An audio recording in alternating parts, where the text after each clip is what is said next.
नेपाल में आई एक अचानक बाढ़ ने पूरे इलाके को हिलाकर रख दिया है। रिपोर्ट्स के मुताबिक करीब 390 लोगों की मौत हो चुकी है और 1400 लोग अभी भी लापता है। लेकिन सवाल सिर्फ इतना नहीं कि इतनी बाढ़ कैसे आई, लेकिन सवाल है पहाड़ों से अचानक पानी और मलबा अचानक से कैसे आया और क्या इसके लिए इंसान और सरकार को जिम्मेदार ठहराया जा सकता है। आज इस वीडियो में शुरुआत से पूरी कहानी समझते हैं। नेपाल से उत्तरी हिस्सा हिमालय से घिरा हुआ है। यहाँ दुनिया के सबसे ऊंचे पहाड़ है, ग्लेशियर और बड़ी बड़ी नदियां मौजूद है। नेपाल और तिब्बत के बीच कई महत्वपूर्ण सड़क मार्ग और व्यापारिक रास्ते हैं। घटना से पहले इस इलाके में सामान्य जिंदगी चल रही थी। लोग अपने अपने काम कर रहे थे और गाड़ियां भी रास्ते से जा रही थी और स्थानीय इलाकों में अपने अपने गतिविधियां चल रही थी।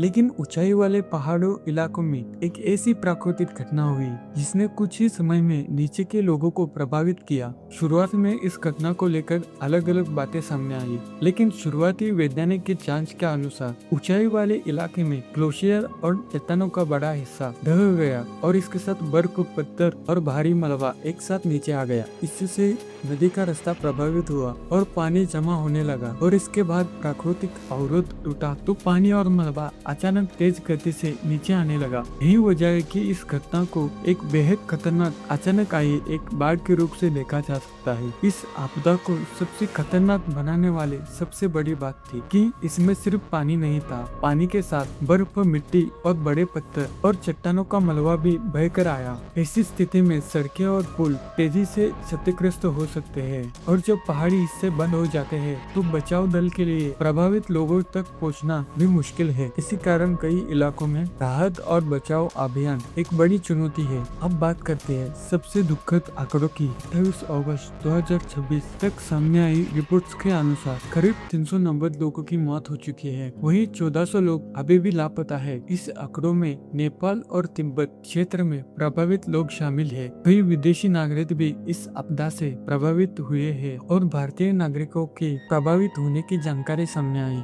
लेकिन ध्यान रखिए, यह अंत का आंकड़ा नहीं है। बचाव दल अभी भी प्रभावित इलाकों में काम कर रहे हैं, इसलिए आने वाले समय में मौत और लापता लोगों की संख्या बदल सकती है। सबसे बड़ा सवाल, इस तबाही का जिम्मेदार कौन? अभी उपलब्ध जानकारी के आधार पर किसी एक व्यक्ति या सरकार को सीधे जिम्मेदार कहना सही नहीं है। इस घटना का तत्काल कारण प्राकृतिक माना जा सकता है, ग्लेशियर और चट्टानों का गिरना और अचानक पानी का तेज बहाव। लेकिन एक बड़ा सवाल जलवायु परिवर्तन को लेकर उठता है। बढ़ता तापमान ग्लेशियर और हिमालय क्षेत्रों को प्रभावित कर सकता है। इससे भविष्य में कुछ प्रकार की प्राकृतिक आपदा का जोखिम बढ़ सकता है। लेकिन इसका मतलब यह नहीं है कि बिना पूरे वैज्ञानिक जांच के हम कह दें कि इस पूरे घटना के लिए सिर्फ जलवायु परिवर्तन है। इसकी पूरी जिम्मेदारी तय करने के लिए वैज्ञानिक और प्रशासन जांच जरूरी है। पहाड़ी इलाकों में पानी और मलबा के कारण कई स्थानीय झील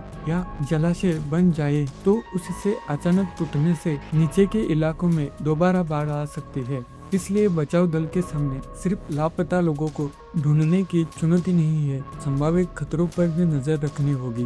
नेपाल की यह घटना हमें बहुत बड़ी बात समझाती है। हिमालय सिर्फ खूबसूरत पहाड़ नहीं है, यह एक लगातार बदलता प्राकृतिक क्षेत्र है और जब ग्लेशियर, चट्टान और पानी एक साथ अपने असर दिखाते हैं तो कुछ ही मिनटों में इलाका बदल सकता है। लेकिन सवाल सिर्फ यह नहीं है कि जिम्मेदार कौन है, सवाल ये भी है क्या हम ऐसी अगली आपदा से पहले तैयार रहेंगे, क्योंकि प्रकृति को रोकना शायद हमारे हाथ में नहीं है, लेकिन समय रहते खतरे को पहचान कर लोगों की जान बचाना जरूर हमारे हाथ में है। और अगर आपको ये वीडियो अच्छा लगता है तो चैनल को लाइक और सब्सक्राइब करना ना भूलें। और यहाँ तक वीडियो देखने के लिए थैंक यू सो मच।